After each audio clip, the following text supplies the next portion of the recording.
بسم اللہ الرحمن الرحیم صلی اللہ علیہ محمد صلی اللہ علیہ وسلم۔ اسلام اور سائنس کے اس پہلے ایپیسوڈ میں خوش آمدید۔ سب سے پہلے اس بات کو ہم یہاں واضح کرتے چلیں کہ یہ سیریز باقی ان سب سیریز سے جو پہلے اس موضوع پر بنائی گئی ہیں ان سے تھوڑی مختلف ہوگی، کیونکہ اس میں ہم اسلام کے ان بنیادی اصولوں کو ڈسکس کریں گے جو کہ پہلے کم ہی ایکسپلین کیے گئے ہیں۔ تو ہمارے ساتھ رہیں اور اس ویڈیو کو آخر تک دیکھیں۔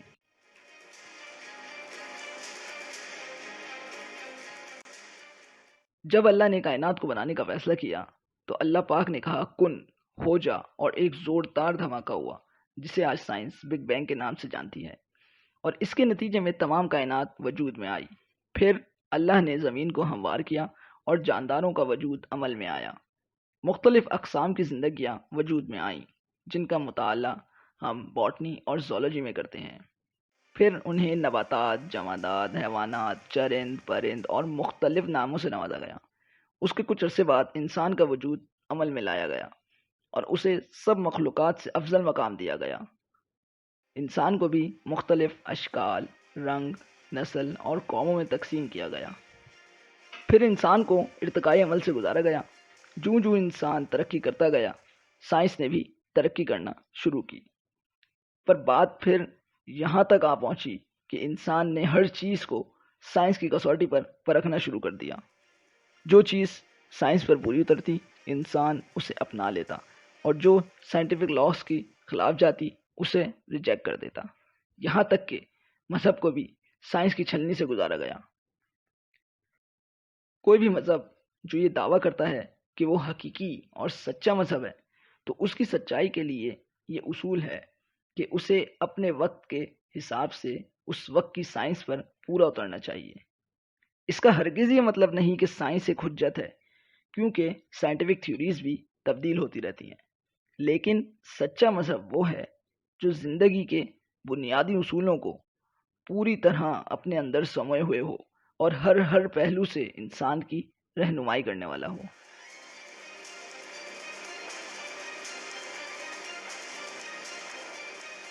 سائنس کا پہلا اور سب سے بنیادی اصول ہے غور و فکر کرنا۔ تمام سائنٹیفک ریسرچ کی بنیاد اسی غور و فکر پر محیط ہوتی ہے۔ اللہ تعالیٰ نے قرآن پاک میں جا بجا فرمایا، سورہ نساء میں ہے کہ تو کیا غور نہیں کرتے قرآن میں؟ اسی طرح سورہ آل عمران میں ہے کہ بے شک آسمانوں اور زمین کی تخلیق میں اور رات دن کے باری باری آنے جانے میں ان عقل والوں کے لیے بڑی نشانیاں ہیں۔ گویا کہ اللہ پاک نے تمام انسانوں کو قرآن پاک میں سائنس کے بنیادی اصول یعنی غور و فکر کرنے کی پہلے ہی ترغیب دے دی ہے۔ اب ہم آج کے ٹاپک کی طرف آتے ہیں۔ اللہ نے قرآن پاک میں فرمایا، سورہ نبا آیت نمبر 8 میں فرمایا ہے، تمہیں جوڑے بنایا، یعنی ہر چیز کا جوڑا بنایا۔ اسی طرح سورہ یاسین آیت نمبر 34 میں اس کی مزید وضاحت اس طرح فرمائی، وہ پاک ذات ہے جس نے ہر چیز کے جوڑے پیدا کیے، خواہ وہ زمین کی اگائی ہوئی چیزیں ہوں، خواہ خود ان کے نفوس ہوں، خواہ وہ چیزیں ہوں جنہیں یہ جانتے بھی نہیں۔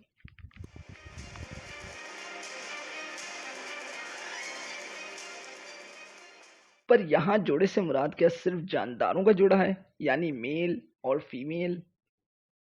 جب ہم سائنٹیفک انویسٹیگیشن کرتے ہیں اور ہر چیز کو اس آیت کے تحت دیکھتے ہیں تو ہمیں معلوم ہوتا ہے کہ یہ آیت صرف لیونگ تھنگس کے لیے نہیں بلکہ اس کا اطلاق نان لیونگ تھنگس پر بھی ہوتا ہے۔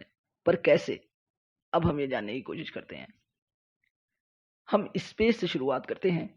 ابھی ریسنٹلی اس بات کا انکشاف ہوا ہے کہ یہ صرف ایک یونیورس یا ایک کائنات نہیں جہاں ہماری دنیا موجود ہے، اس جیسی اور بھی کائنات موجود ہو سکتی ہیں جنہیں ہم پیرلل یونیورس یعنی متوازی کائنات کہتے ہیں۔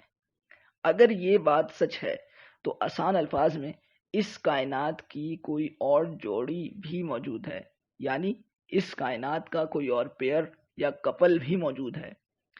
قرآن پاک میں ہم جا بجا پڑھتے ہیں آخرت کے بارے میں، جنہیں ہم جنت یا دوزخ کہتے ہیں۔ تو سائنس اب اس بات کو پروو کرنے کی طرف گامزن ہے۔ اب ہم تھوڑا اور نیچے آتے ہیں. اللہ نے زمین کو آسمان کا جوڑا بنایا، سورج کو چاند کا، دن کو رات کا. اسی طرح اگر ہم اور آگے جائیں تو سرد گرم، آن آف، نمکین میٹھا، لائک اور ڈس لائک کا جوڑا. اب ڈائریکشن پر نگاہ ڈالیں تو ایسٹ ویسٹ دونوں جوڑے ہیں، نارتھ ساؤتھ یہ الگ جوڑا ہے. آگ اور پانی. میگنیٹک فیلڈ جو میگنیٹ کے گرد ہوتی ہے، اس میں بھی اپوزٹ سائڈز ایک دوسرے کو اٹریکٹ کرتی ہیں اور سیم سائڈ ایک دوسرے کو ریپیل کرتی ہیں. یعنی نارتھ اور ساؤتھ اٹریکٹ ہوں گے اور ساؤتھ یا نارتھ اور نارتھ ریپیل ہوں گے. اگر ہم کمپیوٹر کی بات کریں تو کمپیوٹر کی ایک ہی کوڈنگ لینگویج ہوتی ہے جو کہ بائنری نمبر پر مشتمل ہے. آسان زبان میں اگر ہم کہیں تو کمپیوٹر کی کوڈنگ لینگویج یعنی بائنری، اس میں بھی پیئر موجود ہے. کیسے؟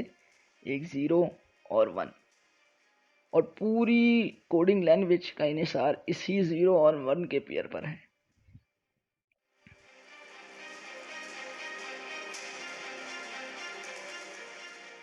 اگر ہم سیل کی بات کریں تو اللہ نے 2 ٹائپ کے سیل تخلیق کیے، پروکیریوٹس اور یوکیریوٹس. پھر پروکیریوٹس میں بھی الگ الگ مخلوق بنائی جیسے کہ بیکٹیریا وغیرہ، اور یوکیریوٹ کو 2 مختلف ٹائپس میں تقسیم کیا، animal cell and plant cell. پھر سیل کے اندر کروموزومز بھی پیئر کی صورت میں رکھے. کروموزوم میں جینیٹک مٹیریل رکھا، وہ بھی 2 قسم کا ہوتا ہے، کسی میں RNA اور کسی میں DNA. پھر اگر ہم DNA کی ایگزامپل لیں تو اس میں بھی 2 کی پیئرنگ ہوتی ہے، یعنی ایڈینین تھائمین سے کپل کرتا ہے اور گوانین سائٹوسن سے کپل کرتا ہے. اب ہم جب اور آگے جاتے ہیں تو ہم مالیکولر لیول پر چلے جاتے ہیں. کوئی بھی مالیکیول 2 یا 2 سے زیادہ ایلیمنٹ سے مل کر بنتا ہے. جیسے آکسیجن گیس 2 آکسیجن کے ایٹم سے مل کر بنتی ہے. جب تک یہ پیئر نہیں ہوگی آکسیجن گیس نہیں بنے گی. اسی طرح پانی جو کہ سب سے ضروری شے ہے ہر زندگی کے لیے، وہ بھی ہائیڈروجن اور آکسیجن سے مل کر بنتا ہے. پھر جب ہم ان مالیکیول کے بننے کے عمل کو دیکھتے ہیں تو ہم حیران رہ جاتے ہیں کہ اس میں بھی جوڑا پایا جاتا ہے. ایک کو ہم بانڈنگ اور دوسرے کو اینٹی بانڈنگ کہتے ہیں. یہ عمل صرف یہیں ختم نہیں ہوتا، مالیکیولز ایٹم سے مل کر بنتے ہیں، اور جب ہم ایٹم کا مطالعہ کرتے ہیں تو حیرانگی کی انتہا کو پہنچ جاتے ہیں، کیونکہ ایٹم سب سے چھوٹا فنکشنل یونٹ تصور کیا جاتا ہے کسی بھی ایلیمنٹ کا، اور یہ ایٹم جسے عربی میں ذرہ کہا جاتا ہے، اس میں بھی جوڑا پایا جاتا ہے. ایک کو ہم پازیٹیو یعنی پروٹون اور دوسرے کو نیگیٹو یعنی الیکٹران کہتے ہیں.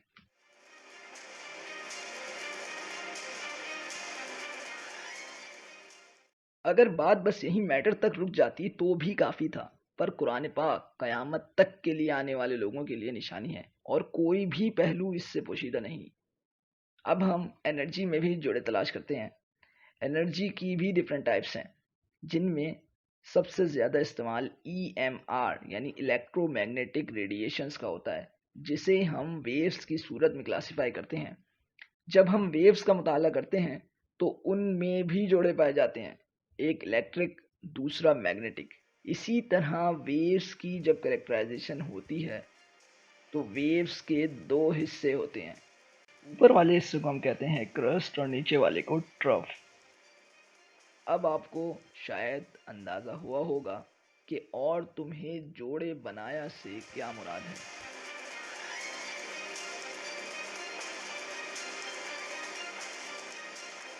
اسی لیے اللہ نے اپنا تعارف سورہ اخلاص میں اس طرح فرمایا ہے کہ قل هو اللہ احد، یعنی کہو، یعنی یہ دنیا دیکھو اور کہو کہ وہ اللہ ہی ہے جو بس واحد اور اکیلا ہے، اور اس کے ساتھ کوئی بھی کسی بھی صورت میں شریک نہیں. یہ ہمارا آج کا ٹاپک تھا. انشاءاللہ اگلے ایپیسوڈ میں مزید انٹرسٹنگ ٹاپکس کے ساتھ حاضر ہوں گے. السلام علیکم ورحمۃ اللہ وبرکاتہ.